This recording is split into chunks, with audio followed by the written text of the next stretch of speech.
Guys,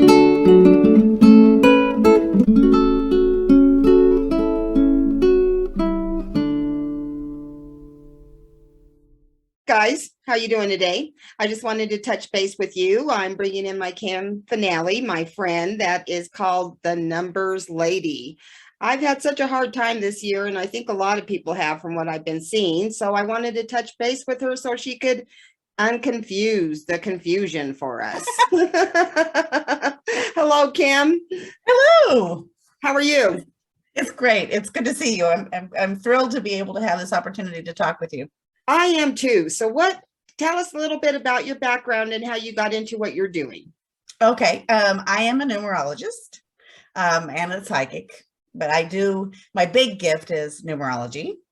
And I love the numbers, and a little book at a metaphysical store fell to my feet and I picked it up. And ever since then, I have just been sharing the numbers with everybody. Whatever I love it when you do. And I got validation. I got chills when you said the book fell at your feet. I just well, it was a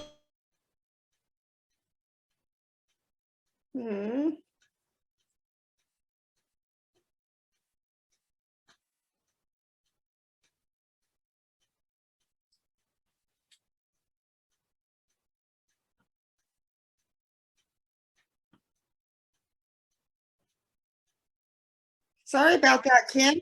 My line froze up. I apologize. Okay. I was trying to get through to you there. But anyway, back to so how long have you been doing this? Like forever? Because Oh no, not forever. Actually, not forever. Since basically I've been doing it since I've been appreciating and loving the numbers since way back in the 90s. That's good. Early 90s. But I didn't start giving readings or doing anything until 2005. Okay. So well, I've had a few of them, and I definitely enjoy being in your energy and attended a few of your seminars. So tell us about this year. I don't know. I'm used to the year starting out difficult, but if somebody tells me that this Mercury in retrograde, I may punch him in the face. This feels so much different than that. It's been a lot more powerful than that. Mm-hmm. And I think part of that is because 2022 is 2022, which all adds up to a 6, which is about community and family and home and all those kinds of things. And those are things that make us feel secure, right? But when we have lessons in those areas, we have a lot that we have to learn. So if we don't work together to solve things and to work together, then that whole sense of being alone can actually be very upsetting to people. Right. Well, and I think the whole pandemic and then the fracture of, I want to say society, but not really society, a fracture of a certain part of our society, making people feel really insecure as well. As far as what's going on, with politics and challenging whether you belong here or not. Are you one of the haves? Are you one of the haves not? For me, it's been scary. Oh. Yeah, I mean, not scary where I live in fear, but it's like you wonder where all of that's going to end up at. And financially, it's just challenging for everybody. And they say 2022 anticipate more challenges as well as for that going, as far as what financiers saying, the housing market is supposed to be off the hook. The homeless people, I just don't even know how to reach out and help them at all. If there's any help for them, it just seems to be, instead of society moving forward and helping each other as a community, I feel like we're moving backwards in certain aspects. Well, it's almost like how it occurs to me is that we're kind of in a reset. Mm-hmm. It's kind of like when you turn, hold on a second. When you turn your computer off because it's not quite working. Right. And you have to regroup a little bit. So you turn your computer off, and then when it comes back on, whatever wasn't working works. Right. And I feel like that a lot of what's happened with the reset of the pandemic, a reset of even how people are working, because people are now working remotely and realizing that, that's not so bad to be remote. But the problem with being remote is that the structures of community that we have are there. They're different. Right. And so I see a lot of hope, and there's a real value in hope, but a lot of hope coming in the summer to October. Okay. There's a real shift coming. And by October, I've even used the expression that people will be dancing in the streets. Okay. Like there's going to be a real sense, but it's a while. Yeah. I mean, from now until October, we're sitting here today on the 23rd of February, and October's a long ways away, but there's a lot of things that need to happen to get us to October. Right. Well, I've been trying to definitely get back to doing gratitude again, doing the affirmations. If I hadn't been a metaphysical thinking person, I'm afraid of where I would be right now, because we always focus on, yes, this too will pass. So if it wouldn't be for that thing at all, I think I'd be frantic, like a lot of people I see now. I just don't know how to reach out and help people under these circumstances right now. I feel so mired in it all. And I feel like everybody's just going through so much. I don't know how to put a little beacon of hope out there. Well, one of the best beacons of hope you can do is to work within your own world. And do the things for yourself. So really be there for you. Right. And then kind of, I think sometimes that it gets very overwhelming, where you feel like there's so many people out there that could use your help. But it's like that, helping that one little person, even with a compliment. Right. A smile. It's even smiling. I've really practiced smiling with my mask on. Right, because it says it in your eyes. Absolutely. It is in your eyes. Even, and I've noticed that, and I'm not out a lot because I am home a lot.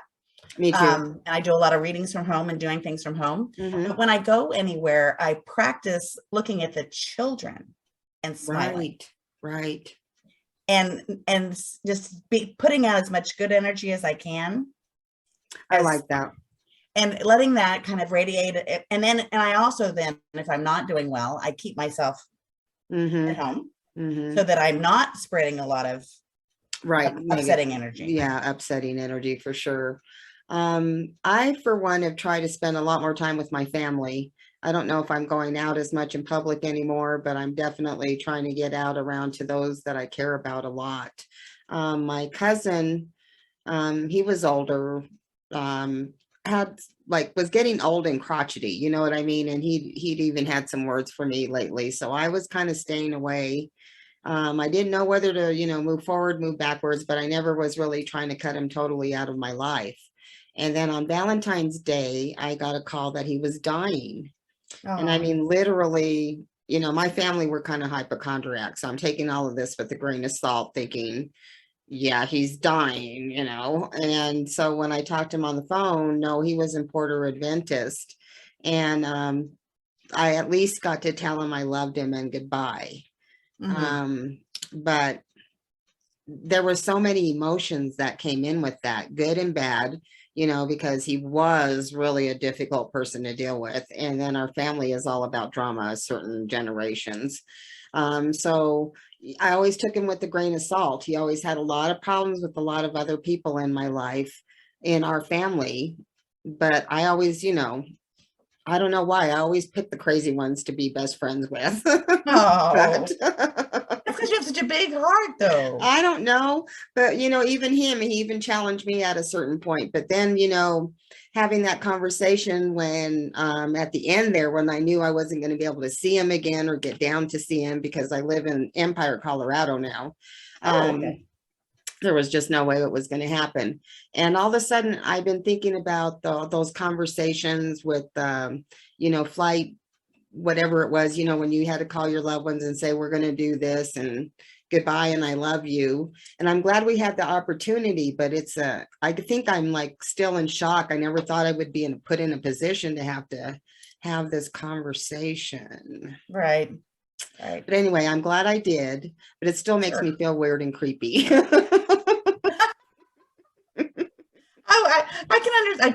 I was similar situation. I was able, not similar because but it was a friend of ours from church, and my sister wanted someone to go with her to go be with him for his last rites. Right. And it was amazing. They let 12 of us. There were 12 of us in the room from church with him doing last rites, which I had never done that before. And it was a very different experience for me for a number of reasons. But what was so special about that is that none of us were wearing masks in the room. They let us, they had let us all be together because this man was passing. It turned out we had to leave before he actually passed. Oh. But we were there for the ritual. Right. And surrounding him in love. And it was a very, very interesting, loving experience. But then all these other feelings came up after he passed. A lot of my regrets about that we had not had them over for dinner, like I said I was, and we never did. And, a lot of things have, a lot of regrets. Right. And I try not to have that anymore. I've had that with a few family members, but, I did everything I could to stay, I got along with him a lot longer than other family members, including his two sisters. Completely didn't even acknowledge his death. But my cousin, who I'm very close to, I spend every other weekend down at their house, was able to get his cat and take his cat to the hospital so that he could say goodbye. Oh. And he left his house to the Cat Care Society, so I can only imagine how much that meant to him. But wow. I think that's for me, it was a big learning lesson. You can't just be cutting people off out of your life at every turn. Sooner or later, you're going to end up with nothing and nobody. Right. So I felt really sad for him, but at the same time, it was hard to feel sad for him for some of the things that, had transpired at the same time. But nonetheless, I knew he was tired of living. And I know that, like when I picked up the phone and I'm like, hey, this is Tami. Hey, this is Robert. Robert, this is Tami. Oh, well, I'm dying. Like he was so happy. Was really, really weird energy in the whole call. Wow. And you learn a lot from those. You learn a lot. And I think that's because he had driven so many people away, that he just didn't have anything left anymore.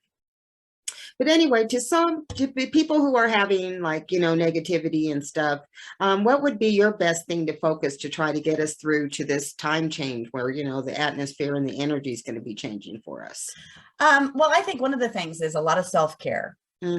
Because when you deal with a lot of different things going on, you have to kind of slow down, and you have to know the kinds of things that help you feel better about yourself. Right. That's one thing. And I think sometimes I think you have to know what things work for yourself that are your own personal self-care things. Like one of the things I do, like what I did just before we talked today, is I did some cross stitch, and I'm a big cross stitcher. I love that. And that really settles me. A lot of people say, oh, there is so much to keep track of and to think about, but it calms me down, and I see what little piece I finished at the end of that session. And I'm working on a Van Gogh piece that's inspired by Starry Night. It's kind of a tapestry piece. Wow. It's huge. It's like my life's work project. I hope I finish it before I pass. But I hear you. But just that little piece of seeing what I worked on and that I created something, that helps me. So that for me works. The other thing is being really connected to nature. Right. And knowing the passing of, especially knowing and being connected to the moon and the different stages of the moon. And the phases of the moon. I think that's really important. Also being aware of things like you mentioned with Mercury retrograde, things like that. But I think especially the eclipses, right? Any of those things that happen with the sun. And I think the seasons are great teachers for self-care, because the different way you take care of yourself in the winter is very different than how you take care of yourself in the spring. That's true. Or the fall or the summer. And so kind of being guided by all of those things, I think that's a big part of it. I think also knowing how to raise and lower your own energy, like Yeah, mine is knowing. all over. I can't seem to. Why? Well, I mean, sometimes when it's all over, you really have to honor that you're just all over. And I feel like I've been astral projecting so much, I'm waking up tired in the morning. Oh, really? And I'm like, I feel like I've had conversations with people and just, it's just so, I'm like, really, why? Well, you can always ask to take a night off. Really, I'm going to have to do that because it's been quite busy lately. I'm not sure what's going on. And then I go back, like I went back to my son and I'm like, we had this conversation, right? And he's like, no, we didn't. And then I'm like, am I freaking out or what's going on here? And I realized that my two planes are intermixing here for some reason. That's funny. That having it cross over like that. Yeah. It's hard to make the definitive line right now for me because everything just seems conglomerated. Like when I wake up in the morning, I feel like I'm tumbling out of a universe, not like waking up Wow. out of sleep. I'm just like, huh, like landing, you know what I mean? And I'm like, I don't know why it's happening. I'm sure it has something to do with my spiritual involvement or something, but I'm definitely trying to remember more about what's going on in the astral plane when this is going on. I'm like, why am I having such issues with this? Sure. When I'm not really an astral traveler to begin with. Why all of a sudden do I feel, you know what I mean? But anyway, it is what it is. I'm working it out. Well, do you keep track of your dreams also? Yes, and I'm not usually a dreaming kind of person. This is what's getting me also, as I'm starting to remember dreams. For a Okay. number of years, I could not. It was very rare that I would remember something. And now that's how I know I'm just all like convoluted when I wake up. There's all these things going on in my head. Well, I guess what I need to do is try to journal it out a little bit. It's Well, so the thing tumbling. about journaling is it gives you a place for that to live Mm-hmm. so that you can let it go Yeah. once you wake up and go into your day instead of kind of having it still running around because Well, I've it been lives in your trying to get journal. more into like positive affirmations again and stuff. And I realized I hadn't worked on my gratitude projects in a while. So I'm trying to get back into that a little bit more, things that make me feel more grounded that I hadn't been doing for a couple of months. I'm trying to say, well, maybe this is what's going on. You need to get back in touch with your roots again. It's a great idea. I think so too. But anyway, I wanted to thank you for sharing your time with us today, Kim. Hopefully we can touch base again, maybe in a couple of months or so and see what's going on with the universe again. Okay, great All idea. right. You tell Peter, take care. Okay. All right. You take care now. I'll Okay, talk to you take care. later. Okay. Bye-bye now. Bye-bye.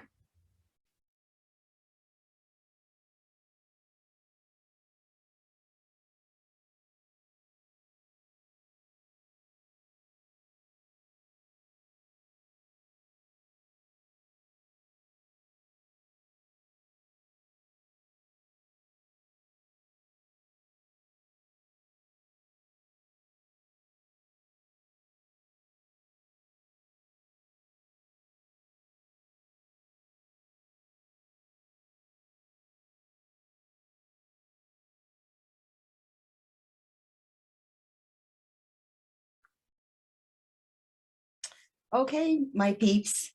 That was my interview with Kim Finale. I